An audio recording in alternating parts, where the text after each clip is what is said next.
नायब वज़ीर आज़म इसहाक डार जूं गडियल क़ौमुनि जे सेक्रेटरी जनरल एंटोनियो गुतेरेस ऐं जनरल असेंबली जे सदर फ़ैलिमन यांग सां मुलाक़ातूं। इसहाक डार जो चवणु आहे त गडियल क़ौमुनि जी सलामती काउंसिल जे सदर ऑफिस में मौजूदगी संदसि लाइ एज़ाज़ आहे।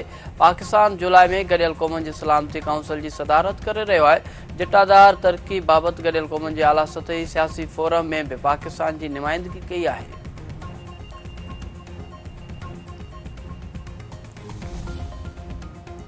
केपी में सेनेट जी 11 सीटुनि ते 6 हुकूमती ऐं 5 मुखालिफ़ धुर जा उम्मीदवार कामयाब। पीटीआई 4 जनरल, 1 औरत ऐं 1 टेक्नोक्रेट जी सीट माणी। अपोज़िशन जे 5 सीटुनि मां पीपी ऐं जेयूआई जे हिसे में 2 ऐं नून लीग जे हिसे में 1 सीट आई। मुराद सईद, फैसल जावेद, मिर्ज़ा आफरीदी, नूरुल हक कादरी ऐं आज़म सवाती पीटीआई जा सेनेटर चूंडिजी विया। बीआईएसपी चेयरमैन पर्सन रुबीना ख़ालिद औरतुनि जी मख़सूस सीट ते सेनेटर चूंडिजी वई। पीटीआई जी रुबीना नाज़ जी औरतुनि जी सीट ते ज़ोब, टेक्नोक्रेट जी सीट ते आज़म सवाती ऐं जेयूआई जो दिलावर ख़ान कामयाब। पंजाब असेंबली में सेनेट जी जनरल सीट ते हुक्मरान इत्तेहाद जे हाफ़िज़ अब्दुल करीम मैदान मारे वरितो। क़ौमी असेंबली खां पोइ सेनेट में बि हुक्मरान इत्तेहाद खे 2 भाङे 3 जी अक्सरियत मिली वई। ऐवान बाला में पीपल्स पार्टी 26 सेनेटरनि सां सेनेट में सभ खां वॾी पार्टी बणिजी वई। पीटीआई 22 सीटुनि सां ॿियो नंबर ऐं नून लीग 20 सीटुनि सां सेनेट जी 3 नंबर वॾी पार्टी बणिजी वई। बलूचिस्तान में कारे इल्ज़ाम हेठि क़त्ल थियल औरत ऐं नौजवान जे अदालती हुकुम ते क़ब्रकुशाई करे पोस्टमार्टम। नौजवान खे 9 ऐं औरत खे 7 गोलियूं हणी क़त्ल करण जी तस्दीक। काराइं जो जरगो कंदड़ सरदार शेरबाज़ 2 ॾींहनि जे रिमांड ते पुलिस हवाले। बलूचिस्तान हाई कोर्ट जे चीफ जस्टिस वाक़े जो नोटिस वरितो। एडिशनल चीफ सेक्रेटरी ऐं आईजी अॼु तलब। वाक़े जो सरकारी फ़रियाद ते केस दाख़िल। मुख्य जवाबदारनि समेत 20 ॼणा गिरफ़्तार।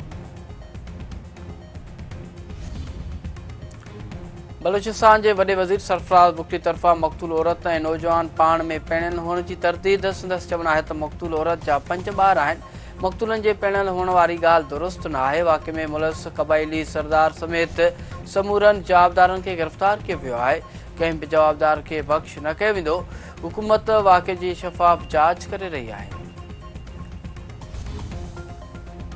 वज़ीर आज़म शहबाज शरीफ़ बलूचिस्तान में औरत ऐं मर्द जे कारे इल्ज़ाम हेठि क़त्ल जो नोटिस वरितो। वॾे वज़ीर सरफराज़ बुगटी सां फ़ोन ते राबितो जांच जी हिदायत। संदसि चवणु आहे त को बि शख़्स क़ानून खां मथां न आहे। वाक़े में मुलस जवाबदारनि खे गिरफ़्तार करे सज़ा ॾिनी वञे।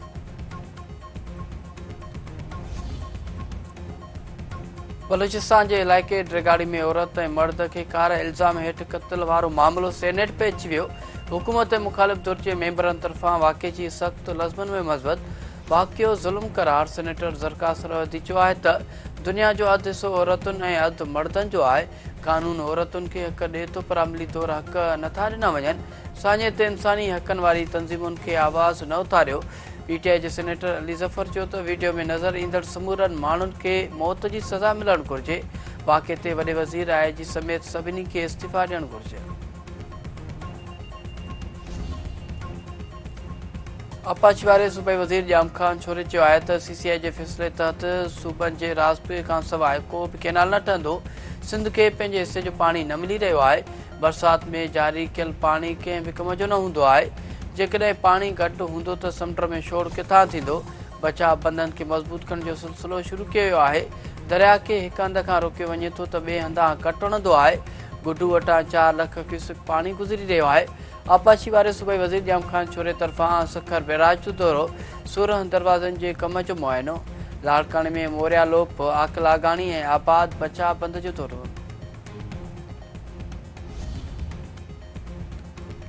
कश्मीर में हथियारबंदनि हथां 2 ॼणा अगवा। हथियारबंदनि ईसा नाइच ऐं फैज़ा नाइच खे कचे तरफ़ मुंतक़िल करे छॾियो।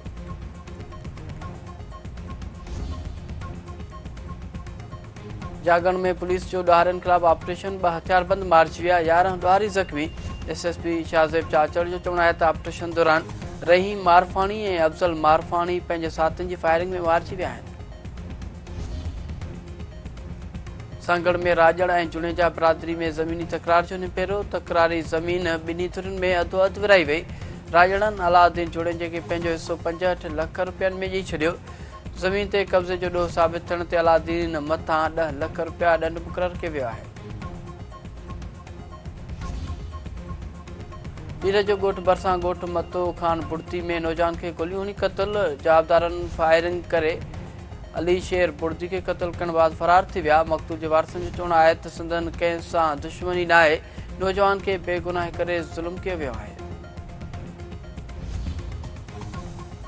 ऐं शाहपुर जानिया वेझो क़ौमी शाहराह तां पीरसन जो लाश हथ। पुलिस खे गश्त दौरान रोड वटाण सुञातल पीरसन जो लाश मिलियो। अस्पताल मुंतकिल। पुलिस मूजिबि पीरसन ज़हनी मरीज़ लॻे थो, जंहिंखे का गाॾी टकर हणी फरार थी वई।